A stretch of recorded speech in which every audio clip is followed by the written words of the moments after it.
gente pensa em cérebro, em sistema nervoso central, que é composto pelo encéfalo e a medula espinhal, a gente pensa logo nos neurônios, né? São as células que vêm na nossa cabeça.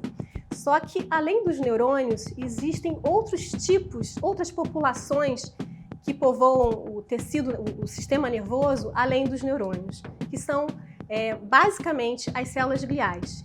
Meu nome é Flávia Lima, eu sou neurocientista, sou professora do Instituto de Ciências Biomédicas da UFRJ, da Universidade Federal do Rio de Janeiro, e fiz a minha formação basicamente estudando, minha formação de pós-graduação, basicamente estudando as células da glia.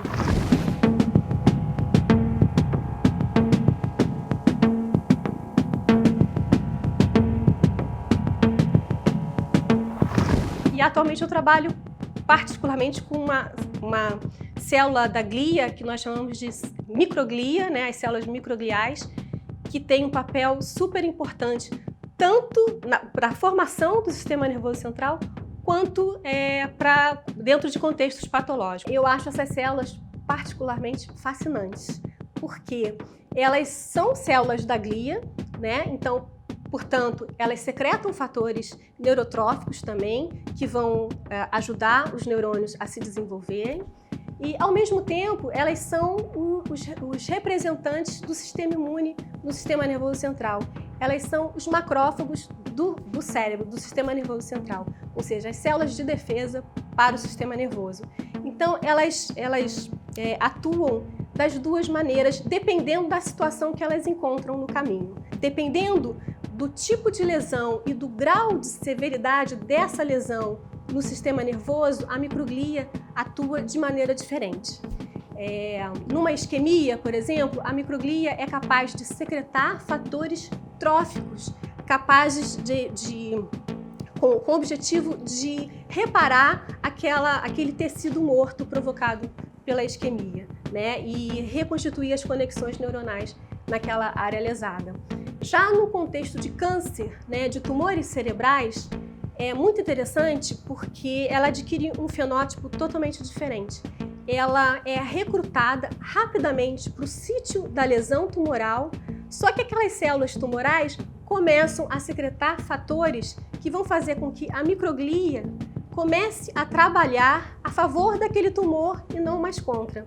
Então ela secreta fatores, proteínas que vão fazer com que o tumor prolifere, cresça e invada mais, né, migre para outras regiões do sistema nervoso central.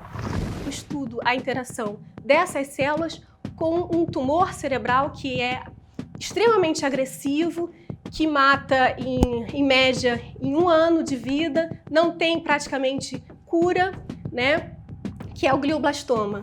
O que elas estão secretando? Qual é a gama de fatores que elas podem oferecer para o microambiente? Será que um desses fatores é um fator-chave para que aquela doença se desenvolva mais facilmente? Será que se você bloquear, se você silenciar esse fator determinado, você pode diminuir o crescimento, a neurodegeneração, enfim, depende da doença que se está tratando?